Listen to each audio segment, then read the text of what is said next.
มาทุกคนถือว่าจัดมาอีกแล้วมื้อนี้เป็นเมนูเนาะก็ถือว่าสิเข้าครัวหนึ่งมื้อเนาะเฮ็ดเมนูซั่วขี้เหล้าทุกคนเอ้ยอากาศกระทรวงนี่ร้อนๆเนาะ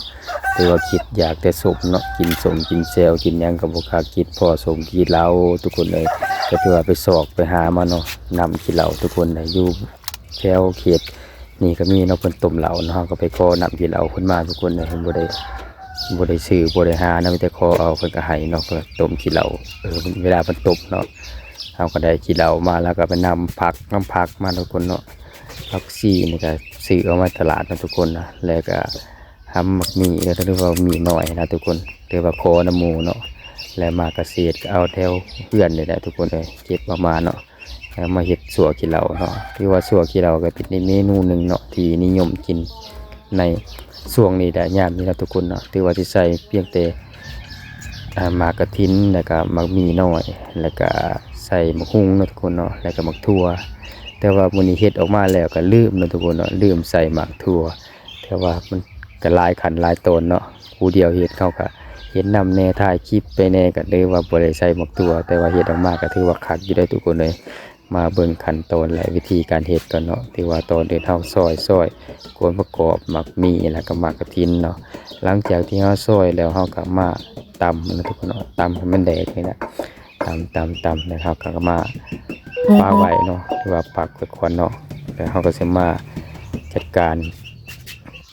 ข้างหม้อเนาะหม้อขี้เหล้าเนี่ยทุกคนเลยพอเฮาออกมาแต่ตู้เย็นเนาะมันก็ยังเย็นเนาะเฮาเย็นกินเย็นก็บ่แซ่บเนาะเฮาต้องอุ่นข้างไฟจักเล็กจักน้อยทุกคนเนาะนี่น้ำขี้เหล้าเฮาก็หายมาใส่กระตุกพุ่นได้ทุกคนเลยนี่หายมาเป็นกระตุกเป๊ปซี่ตุกหนึ่งเนาะอันนี้ก็ฝากก็เอาเลยทุกคนเลยนางดินที่ผู้ที่เห็นหมู่ว่าไปเอาขี้เหล้าคิดอยากหรือว่าฝากในจักตุกหนึงว่า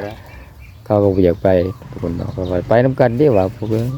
ได้หาก็ว่ามามันค่ายเวียกดีว่าเขาก็ไปเอามาหายก็ได้ตุกหนึงเนาะทุกคนเนาะแต่ก่อนได้ยากก่อนก็ไปเอาเองเนาะไปขอเนาะเพื่อนไกลๆนี่แหละขายแพงอยู่แถวเป็นต้มเหล้าเนาะแล้วก็ได้มาหลังจากที่ได้มาก็มาเฮ็ดเลยทุกคน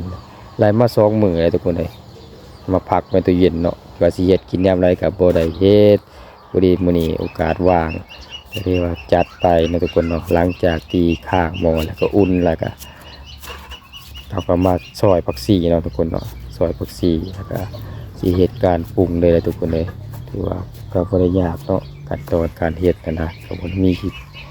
ขั้นตอนในวิธีการนั้นนี่เนาะมีแต่จัดการส่วนประกอบแล้วก็หากันรอถาคนเคยกันแล้วก็เฮ็ดอันแล้วนะทุกคนเนาะมาเบิ่งกันนี่ได้หมอมาแล้วมื้อนี้จะเอาลงเครื่องตำที่เฮาซอยไว้เนาะจัดการลงหลังจากกับพุบผักชีลงเนาะทุกคนเนาะแล้วก็มาหุงลงทุกคนเลยแล้วก็เป็นการปรุงเลยได้บัดนี้เข้าฮอดขั้นตอนการปรุงได้เนาะส่วนประกอบส่วนผสมการปรุงครับเลยมีหยังยาลายนะทุกคนเนาะ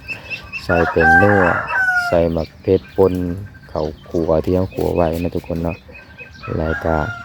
ตัวสำคัญเนาะตัวสีเฮ็ดให้แซ่บกับปลาแดกเนี่ยทุกคนเลยที่เราขาดไว้เนาะใส่ลายก็แซ่บลายปลาแดกก็ได้ใส่ซองจองทุกคนเนาะหลังจากที่ใส่ปลาแดกแล้วเฮาก็มาต่อเรื่อย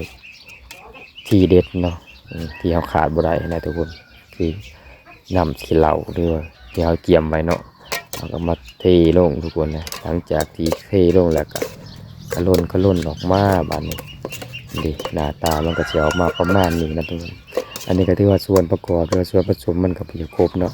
ที่จริงแล้วที่แท้แล้วมันมี ขาเขาเห็ดนะมันจะมีปลาแก้วเนาะปลาแก้วหมักทั่วปลาหอมต่างๆเนาะมันกระลายเนาะทุกคนเนาะใส่เนาะอันนี้เท่ากับผมมีโกบมันก็กินซ้ำพอเพียงเนาะซ้ำนี้เนาะถือว่าหน้าตาก็ออกมาแบบนี้ทุกคนเนาะถือว่าคักเนาะนี่คือหน้าตาเมนูออกมาแบบนี้ว่าเครื่องเขาใส่เครื่องประกอบมันก็เป็นครบเนาะอันนี้ลืมใส่บักถั่วเลยทุกคนเลยถือว่าเห็ดแล้วเนาะเห็ดกระทายคลิปนำเลยกัน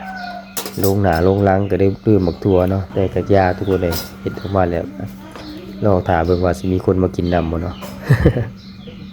หลังจากที่แล้วก็เสิร์ฟน้องทุกคนเนาะเข้ามากินนะเขาก็ว่าอยากสมพอเฮาขี้เหล้ามันสมพอได้เอาใส่น้ำตาลบ่ได้ก็ถือว่าโอเคอยู่เนาะทุกคนเนาะ